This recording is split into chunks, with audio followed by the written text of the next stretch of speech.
Hey everybody, this is Keith here of Euphoria Pictures. Welcome back to my channel. Well, this was 4 years coming and I finally got this incredible release, and today I am unboxing and reviewing Assault on Precinct 13 by Second Sight. I actually remember this coming out. This now before Second Sight became anyway popular. This is one of the first releases they actually brought out. And when it came out, I just paid no heed to it. It was what I thought expensive at the time. I think it was around £25 for it. And I didn't go near it. And then before I knew it, it was gone. And I regretted it. I'm absolutely sick that I never picked it up, especially when I seen unboxings to it. So I'm a bit late on this one by at least 4 years. But I felt that this just deserved to have a video done for it because, well, one, it's an absolute beautiful release, and you can actually see that Second Sight were going somewhere with this release. And two, I can't tell you how much I love this movie. It's just extraordinary. So, up first, yeah, I'll just tell you about a bit of the packaging. As you can see, it's in a kind of nice solid case. The artwork is quite fantastic on this. I do love it. It does come with 5 art cards. You also get an original soundtrack with it. Right in the back there, you have a few features. I'm not sure how limited these are, but they are very hard to get now for a good price, that is.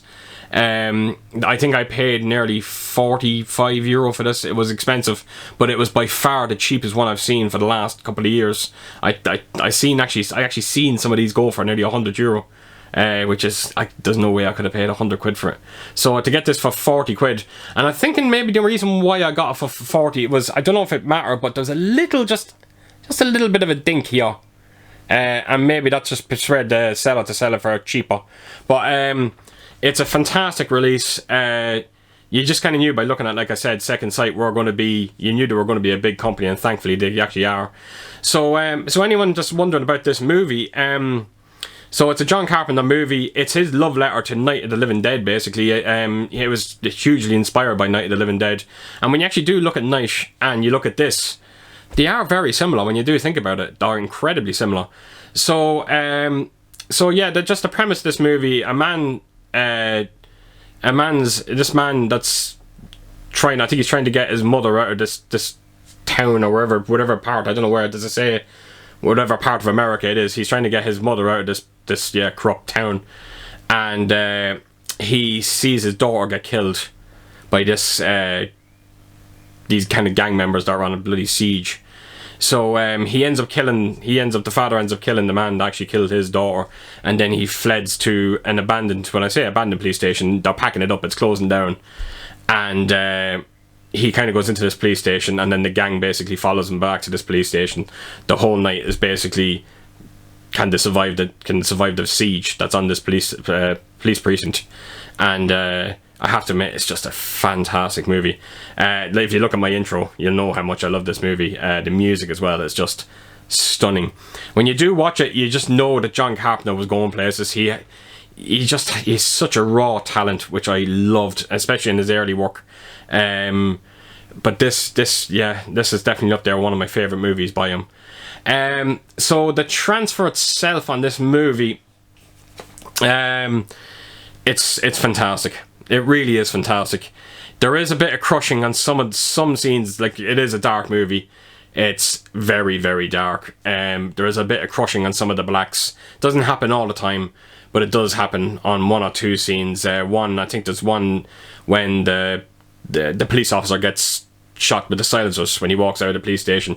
You see a lot of crush there. There's actually a scene in it where when they try to get Napoleon Wilson out of his cell. I think it's Yohan, the woman in it, tries to get him out of his cell. And there's like nearly a 2-minute scene where the gang is breaking in. And the picture just goes unbelievably soft for 2 minutes. You wouldn't believe it when it goes onto the soft, when it kind of gets onto the soft scene, and then when it jumps back to what it's meant to look like, you wouldn't believe the difference. It's almost like watching VHS to Blu-ray. That's how poor the 2 minutes were. It's really, really atrocious. And if anyone has actually seen this release of it, I'm sure you know exactly the scene I'm talking about. But other than that, again, few little minor nitpicks. Phenomenal transfer. Again, for a movie like this, you want your black levels to be just inky black. That's what you get. and it's just, yeah, it's a top transfer, and probably the best this film will ever look. Well, depending if we do get a 4K transfer, but I can't see it if being honest. It does have a DTS 5.1 audio, and again, going back to that theme song, when you first hear it at the start of this movie, wow, just it is absolutely amazing. The sound is fantastic in this movie. It does exactly what you wanted to do from the movie like this. So if you have a good audio setup, crank up that bass and listen to the theme song of this. You are going to love it.